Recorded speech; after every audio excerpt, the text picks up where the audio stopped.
को अगर हैक करें, उसको अपने स्वार्थ के लिए इस्तेमाल करने लग जाएं तो ऑब्जेक्शन होता है। और अगर शक है तो इस शक को दूर होना चाहिए। एक बार इलेक्शन करा के बैलेट पेपर से इस शक को दूर कर देना चाहिए, फिर किसी की हिम्मत नहीं होगी कि वो उंगली उठाए हमारे इलेक्शन और हमारे जो लोकतंत्र तंत्र हमारा जो है, जो चुनाव तंत्र है, उस पर किसी को एतराज नहीं होना चाहिए। उसके बाद उनका मुंह बंद हो जाएगा। जो लोग अगर ये इलेक्शन के बाद जो रिजल्ट आएगा बैलेट पेपर से, वो मुंह बंद कर देगा हमेशा के लिए लोगों का कि देखिए ईवीएम को हटा करके बैलेट पेपर से हम इलेक्शन करा के दिखा दिया। ये शुबह हटना चाहिए। अगर शक है लोगों के दिमाग में, और इतनी बड़ी डेमोक्रेसी में अगर ये शक रहेगा तो मैं समझता हूँ कि डेमोक्रेसी के लिए अच्छी बात नहीं। कंप्यूटर भी तो कांग्रेस लेके आई थी सर। कांग्रेस लेके आई थी तो कांग्रेस कहाँ करिए कंप्यूटर को आप बंद कर दीजिए, ये कंप्यूटर खराब है। कंप्यूटर सारे देशों में कंप्यूटर का इस्तेमाल हो रहा है, ईवीएम का नहीं हो रहा है। बाहर के देशों में क्यों नहीं हो रहा है? ईवीएम जिस तरह से आपका मोबाइल हैक हो जाता है, मशीन है, जिस तरह से आपका कंप्यूटर हैक हो जाता है, जिस तरह से आपका अकाउंट हैक हो जाता है, बैंक अकाउंट हैक हो जाता है, इस तरह से इस मशीन के बारे में भी हम बहुत विश्वास के साथ नहीं कह सकते कि इसको हैक नहीं किया जा सकता।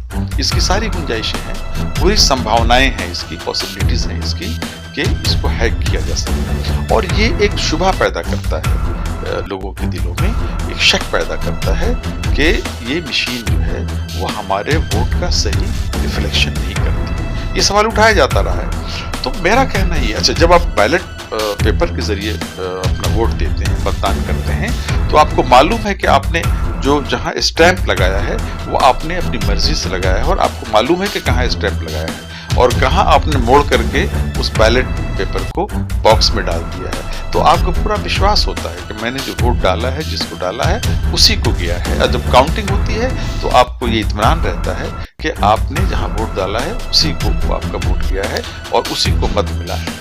एक चीज और जहन में रखिए, चीज और ध्यान में रखिए कि ईवीएम को का इन्वेंशन किसने किया? वेस्ट ने किया, जापान ने, कोरिया ने, फ्रांस ने, जर्मनी ने, इंग्लैंड ने, अमेरिका ने।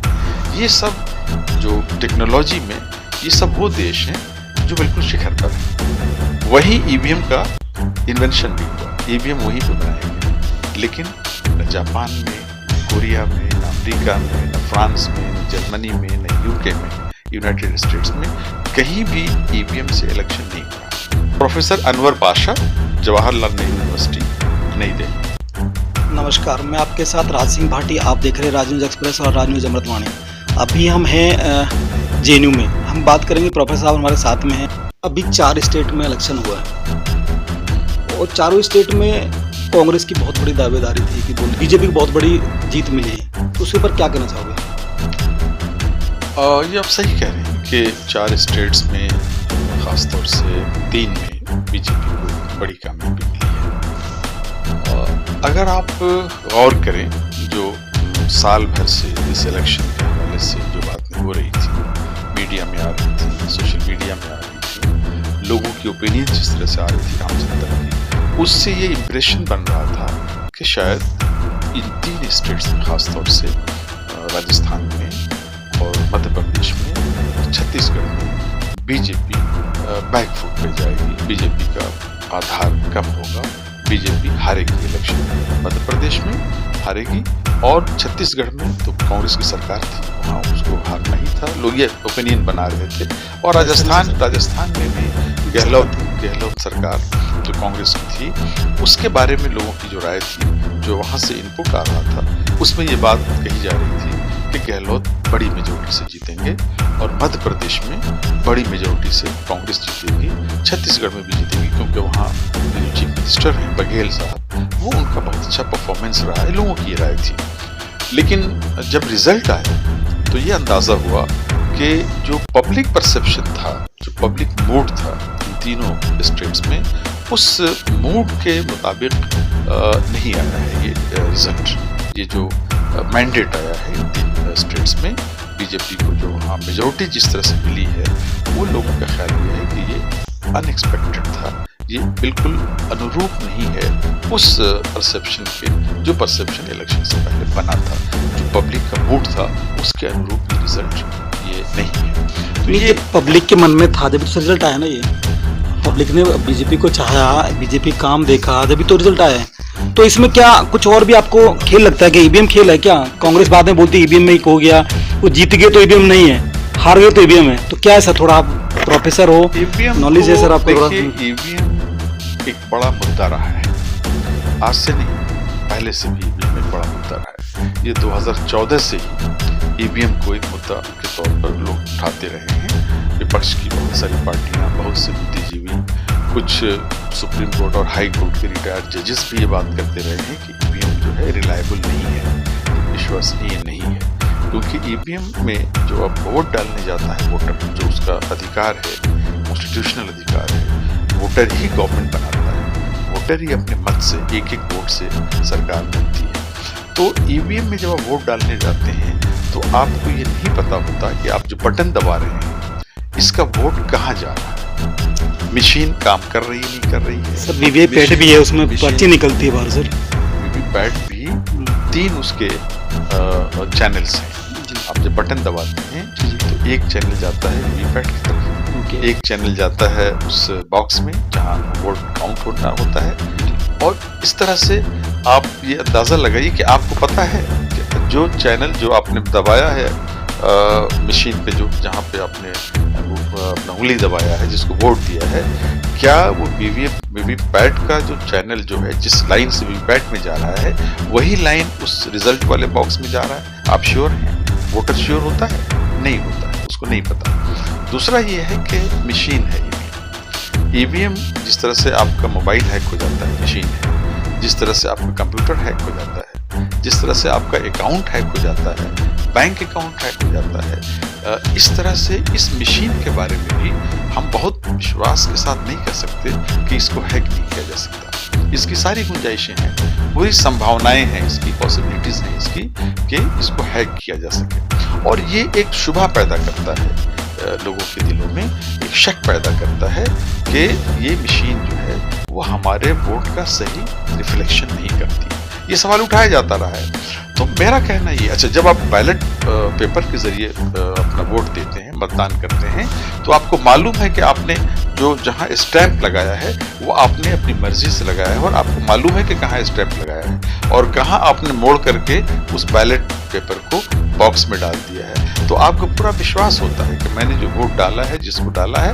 उसी को गया है। और जब काउंटिंग होती है तो आपको ये इत्मीनान रहता है कि आपने जहां वोट डाला है उसी को आपका वोट गया है और उसी को मत मिला है। एक चीज और ध्यान में रखिए, चीज और ध्यान में रखिए कि ईवीएम को का इन्वेंशन किसने किया? वेस्ट ने किया, जापान ने, कोरिया ने, फ्रांस ने, जर्मनी ने, इंग्लैंड ने, अमेरिका ने। ये सब जो टेक्नोलॉजी में, ये सब वो देश हैं जो बिल्कुल शिखर पर है। वही ईवीएम का इन्वेंशन भी हुआ, ईवीएम वहीं पे बनाया गया। लेकिन न जापान में, कोरिया में, न अमेरिका में, न फ्रांस में, न जर्मनी में, न यूके में, यूनाइटेड स्टेट्स में कहीं भी ईवीएम से इलेक्शन नहीं हुआ। क्यों नहीं हो रहा? उन्होंने तो बना दिया मशीन, लेकिन अपने देश में वो उससे इलेक्शन नहीं कराते। वो कराते हैं इलेक्शन बैलेट पेपर से। क्यों ऐसा है? क्योंकि ये सवाल वहां उठा कि ये बहुत विश्वसनीय नहीं है, ये मशीन है और मशीन में हैक करने के यंत्र है ना, एक मशीन है, हैक करने की सारी चीजें। कांग्रेस कार्यकर्ता कह रहे हैं कि जब ईवीएम, तो जब वो देश जिन्होंने ईवीएम को इन्वेंट किया, ईवीएम का आविष्कार किया, उन देशों ने इसको डिस्कार्ड कर दिया।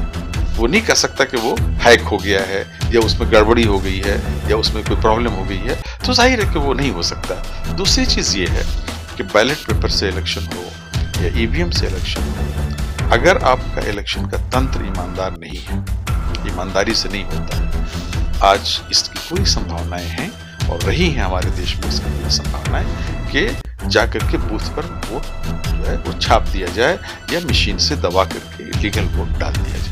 सर टेक्नोलॉजी इतनी आगे बढ़ती जा रही है, फोन से लेके सब लेन देन हो रहा है, ऑनलाइन सब हो रहा है। बैलेट पेपर से हमारे कहीं का पेड़ का भी नुकसान होता है, जैसे कि कागज बनता है, कागज तो उससे बनता है ना, पेड़ से हमारे वृक्ष से बनता है और भी चीजें, तो उनका नुकसान होगा फिर देश में। ये बहुत आश्चर्यजनक है ये लॉजिक कि बैलेट पेपर से पेड़ को नुकसान होगा, पेपर का नुकसान होगा। तब तो सारी पढ़ाइयाँ बंद कर देनी चाहिए, ऑफिस के सारे रजिस्टर जला देने चाहिए, सारी किताबें जो छपती हैं उन सबको बंद कर सर सब कुछ कंप्यूटराइज हो गया। कितना कंप्यूटराइज कुछ नहीं हुआ है, क्यों किताब कंप्यूटराइज नहीं है? कंप्यूटर से कितने बच्चे क्लास में किताब पढ़ते हैं? सर ऑनलाइन कोरोना में, सर कोरोना के बाद ऑनलाइन सब कुछ चल रहा है। 90% बच्चा किताब पढ़ता है, छपी हुई किताब पढ़ता है। कोरोना के बाद ऑनलाइन क्लासेस चली, कुछ नहीं हुआ। कोरोना में तो टाइम बर्बाद हुआ बच्चों का, बच्चे पढ़ नहीं पाए, एक बच्चा भी नहीं पढ़ पाया कोरोना में। पढ़ाई ही बिल्कुल सबसे ज्यादा जो अफेक्टेड हुआ, शिक्षा ही। सर फोन का बिजनेस बढ़ा है, नेट का बिजनेस बढ़ा है। नेट का और फोन के बिजनेस बढ़ने से क्या होगा? अगर नेट में क्या हो रहा है, आपका नेट हर लम्हे आपका हैक होता है, लोग अकाउंट से पैसे निकाल लेते हैं, है ना? पैसे निकालते हैं कि नहीं निकालते हैं? ये धांधली होती है कि नहीं होती है? क्यों होती है? कंप्यूटर भी तो कांग्रेस लेके आई ना सर। हाँ तो कंप्यूटर कांग्रेस लेके आई थी, तो कांग्रेस कहाँ करिए कंप्यूटर को आप बंद कर दीजिए, ये कंप्यूटर खराब है। कंप्यूटर भी तो कंप्यूटर ही ना, सारे देशों में कंप्यूटर का इस्तेमाल हो रहा है, ईवीएम का नहीं हो रहा है। बाहर के देशों में क्यों नहीं हो रहा है? ये ऐसा नहीं है कि आप मशीन के विरुद्ध बोल रहे हैं, मशीन का विरोध नहीं है, कंप्यूटर का विरोध नहीं है, लेकिन ईवीएम जिस पर देश की राजनीति टिकती है, जिसमें देश की व्यवस्था टिकती है, उस व्यवस्था को अगर आप सुचारू रूप से नहीं चला सकते तो सरकार क्या है? डेमोक्रेसी में पब्लिक जिसको चुन के लाना चाहती है उसको चुनना चाहिए। ईवीएम जिसको चुनना चाहती है वो नहीं होना चाहिए, मशीन जिसको चुनना चाहती है वो नहीं होना चाहिए। पब्लिक जिसको चुनना चाहती है, ईमानदारी से इलेक्शन होना चाहिए, ईमानदारी के इलेक्शन के तंत्र को इस्तेमाल करना चाहिए। जो ईमानदारी का तंत्र हो, तभी इस देश की डेमोक्रेसी को बचा पाएंगे, इस देश के राजनीतिक व्यवस्था। सर आपसे एक राय लेना चाहूंगा मैं सर, 60 साल से कांग्रेस थी और विपक्ष पावर भी पार्टी थी, उन्होंने तो कोई सवाल नहीं उठाया कि आप 60 साल से वो कर रहे हो। 60 साल से बैलेट से हो रहा था, बैलेट से हो रहा था ना, तो बैलेट से इलेक्शन में आप क्या उठाएंगे उस पर ऑब्जेक्शन?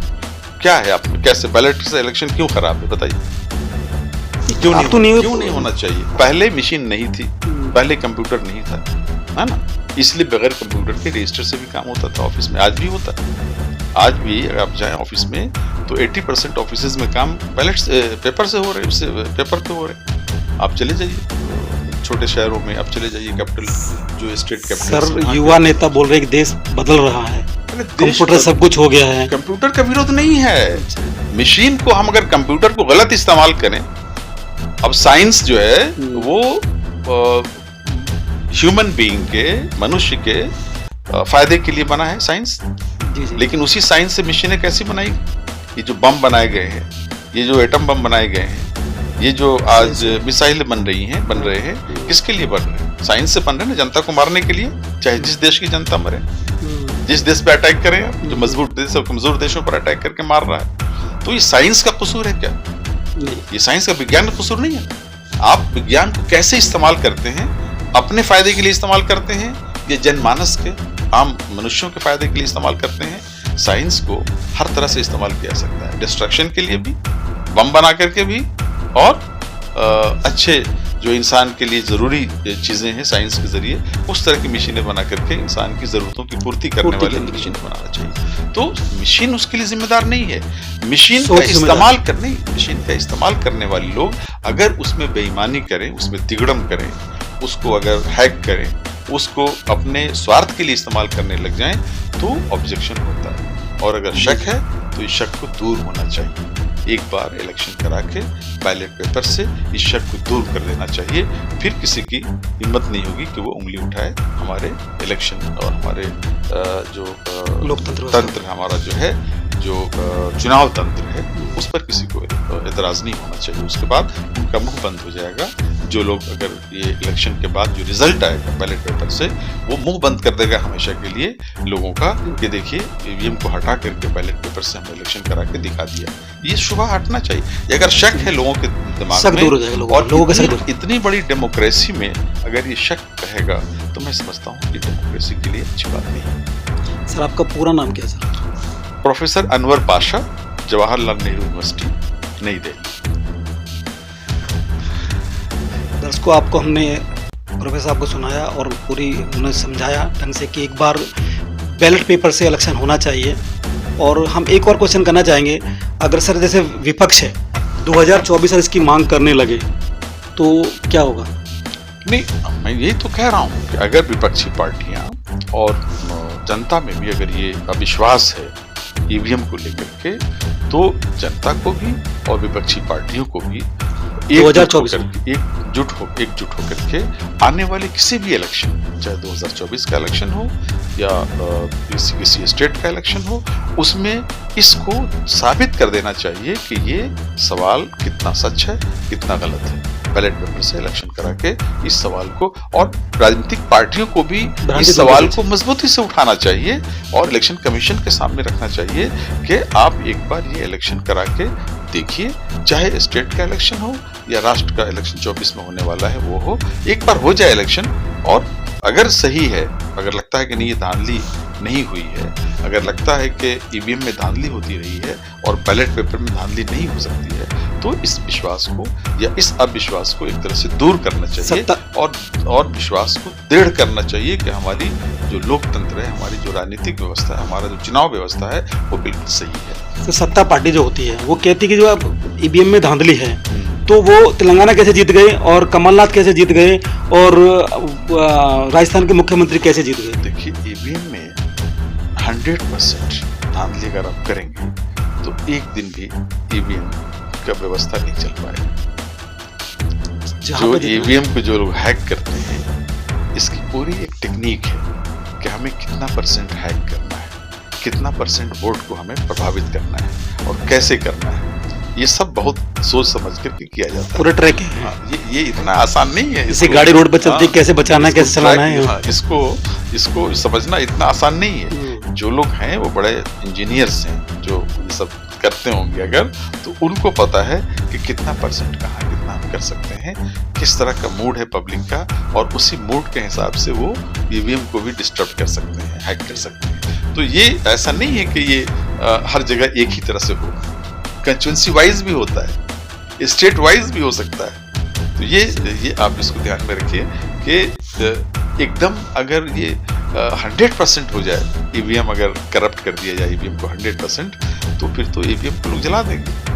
कौन ईवीएम से फिर उसके बाद इलेक्शन होने देगा? तो ये बहुत सोच समझ करके प्लानिंग के साथ किया जाता है और उन्हीं जगहों पर किया जाता है और उसी मात्रा में किया जाता है जिस मात्रा में वोट की जरूरत है, जिससे सरकार बन सके, एक सरकार हराई जा सके, किसी की सरकार हटाई जा सके। यही हो सकता है। प्रोफेसर, आपका बहुत बहुत धन्यवाद हमसे बात करने के लिए, और हम ऐसी आपकी खबर आगे दिखाते रहेंगे। राजनीति एक्सप्रेस चैनल को सब्सक्राइब करें, लाइक करें, शेयर करें और ज़्यादा से ज़्यादा वीडियो को फॉरवर्ड करें, जिससे लोगों को इसके बारे में जानकारी हो सके।